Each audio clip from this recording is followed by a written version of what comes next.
Hello everyone, welcome to my channel. నేను UPSC warriors. Starting నేను నా ఛానల్ కానీ ఎవరైనా కొత్త చూస్తే ప్లీజ్ సబ్స్క్రైబ్ చేసుకొని అండ్ కీప్ సపోర్టింగ్. సో ఈరోజు వీడియో ఏంటంటే 45 డేస్ ఛాలెంజ్ ఆఫ్ ఎన్సీఆర్టీలో డే 2 అనమాట.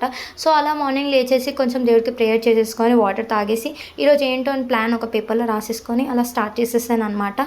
సో అలా మార్నింగ్ కొంచెం సేపు చదువుకున్న తర్వాత మళ్ళీ తర్వాత ఫ్రెష్ అప్ అవ్వడానికి బ్రేక్ తీసేసుకొని కొంచెం మిల్క్, ఒక గుడ్డ బిస్కెట్ తినేసి మళ్ళీ మార్నింగ్ది కంటిన్యూ చేశాను అనమాట.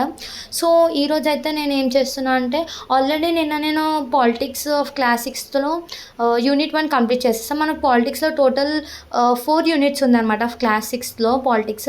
ద ఫస్ట్ యూనిట్లో వచ్చేసి 2 చాప్టర్స్ ఉండే. ఆ 2 చాప్టర్స్ నేను కంప్లీట్ చేసేసాను. సో ఎందుకు అంత స్లోగా చేశానంటే 2 చాప్టర్స్ అంటే ఎందుకంటే సెల్ఫ్ స్టడీ చేసుకుంటూ ఆ కాన్సెప్ట్ అర్థం చేసుకొని అండ్ మనకి ఏదైతే లెసన్ లాస్ట్కి ప్రొవైడ్ చేసే క్వశ్చన్ ఆన్సర్స్ని కూడా కొంచెం సాల్వ్ చేయడానికి ట్రై చేస్తూ అలా మెల్లిగా చేశాను అనమాట. సో ఈరోజు మళ్ళీ నేను యూనిట్ 2లో 3rd చాప్టర్ స్టార్ట్ చేశాను. సో మార్నింగ్ చేసిందే మళ్ళీ బ్రేక్ తీసుకున్నాక కొంచెం ఫ్రెష్ అప్ అయిపోయాక చేశాను అనమాట కంటిన్యూ. ఆఫ్టర్నూన్ వర్క్ అయితే 3rd చాప్టర్ కంప్లీట్ అయిపోయింది.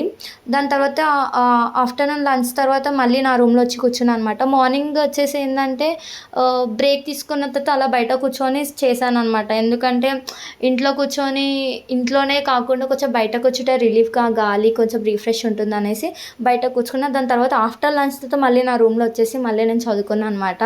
సో అలా చాప్టర్ 3 అయితే కంప్లీట్ అయిపోయింది. దాంతో ఆఫ్టర్నూన్ తర్వాత చాప్టర్ 4 స్టార్ట్ చేశాను. అలా చేసుకుంటూ వెళ్ళిపోయాను అనమాట. ఎందుకంటే అంత డిఫికల్ట్ అనిపించలేదు. ఆల్రెడీ మనం ప్రీవియస్ క్లాస్లో చదివిందే క్లాస్ 6 కాబట్టి అంత హార్డ్, అంత డిఫికల్ట్ అయితే నాకు ఏం అనిపించలేదు. సో అలా చదువుకుంటూ వెళ్తే అలా అర్థమవుతూ ఉంది. సో అలా యాక్టివిటీస్ని కూడా కంప్లీట్ చేసుకుంటూ వెళ్ళిపోయాను అనమాట. ఇలా అయితే నాది డే 2 కంప్లీట్ అయిపోయింది. మీరు కూడా మన ఛాలెంజ్ డే 2ని స్టార్ట్ చేశారనే అనుకుంటున్నా.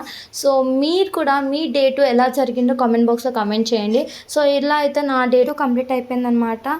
So thanks for watching. Bye.